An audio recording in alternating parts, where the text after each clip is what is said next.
Hi, welcome back to my channel. In this video, I will be talking about glycogenesis and glycogenolysis. So basically, we are talking about how is glycogen formed and how is glycogen broken down. All right. So first, I'll just tell you something basic. See, glycogen is nothing but a lot of molecules of glucose together. Okay. Now, I want you to know that there are two types of bonds present in glycogen. One is this bond and one is this bond. Now, if you see this bond specifically, it is linear, and this bond is basically the 1,4 linkage. Okay, whereas if you see this bond specifically, so this bond is branched, right? And here the linkage is 1,6. Okay, now you need to know this much for all of the process. Now first we'll talk about glycogenesis. Now in glycogenesis, first we have glucose. It is converted into glucose 6-phosphate, then it is converted into glucose 1-phosphate by an enzyme called phosphoglucomutase. Now the real thing happens after formation of glucose 1-phosphate. Now glucose 1-phosphate is converted into UDP glucose. Now how does this conversion take place is by presence of UDP and by the enzyme called as UDP glucose pyrophosphorylase. Now this UDP glucose, now two things happen. Glycogen, now if already some molecules of glycogen are present, then it will bind to the glycogen. Okay, but if it is absent, then what happens is it uses a primer. Now this primer is nothing but the glycogenin protein,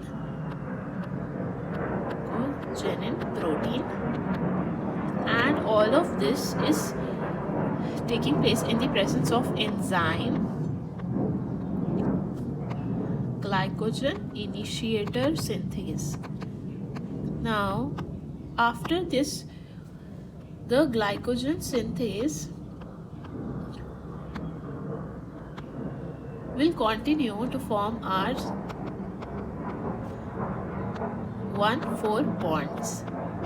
Now we just don't want 1,4 bonds, we want 1,6 bonds as well. So what will happen is, now some of the bonds from, suppose this is our glucose molecule, what will happen is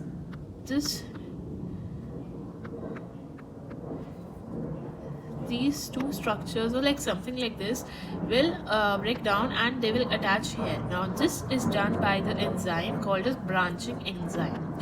Now branching enzyme has a name, which is, you just have to talk about the types of bonds. That is, see, here we had 1,6 and here we have 1,4. Earlier we had 1,4, now we have 1,6.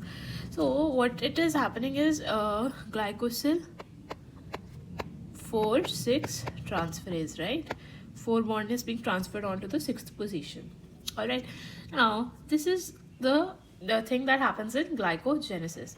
Now let's talk about glycogenolysis. So here, just give me a second.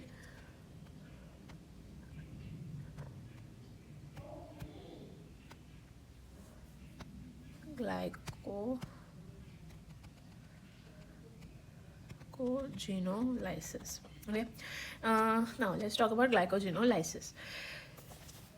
So for glycogenolysis, in this one, so in this what happens is we have the enzyme as glycogen phosphorylase.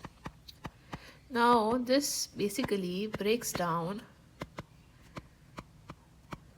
1,4 bonds, then the glucose is phosphorylated into glucose 1-phosphate, then it is converted into glucose 6-phosphate, and then it is converted into glucose. Ulta reaction. Now there is a catch over here also. What happens is this glycogen phosphorylase, it can only act till we have this formed. So just give me a second. See, you can see 4 structures around this, right? Now this is called as limit dextrin. what is this called as limit dextrin. Now, unfortunately, glycogen phosphorylase cannot act on limit dextrin. So we need a new enzyme. So for this to be broken down, I forgot to make one here. So for this to be for this to carry on the process, we need something which is called as glycosyl. See, now, see, we just can't stay here. So we have to break this down, right? And for this to be transferred, we will need glycosyl 4,4 transferase. Okay. However, this bond will still remain. This. To break this, we need a debranching enzyme. Now you have to remember the name of this debranching enzyme because it is commonly asked and you should know it. So this debranching enzyme is called as amylo alpha 1,6 glucosidase. Now this leads to the formation of free glucose. Okay. Now see, now we know just for basics. All right. So if you see, we have branching enzyme and we have debranching enzyme. All right. Now you can tell me in the comments that in which disease there is a deficiency of debranching enzyme and in which there is a deficiency of branching enzyme. All right. However, because this is occurring in like parts, right, this and then this, so due to this, what happens is we have a ratio of the glucose 1-phosphate and free glucose. Now this ratio is 8:1. So this is also sometimes asked. All right. So yeah, so this is glycogenesis and glycogenolysis. If you like the video and if you found it helpful, please give it a like, subscribe, comment, and yeah, thanks for watching.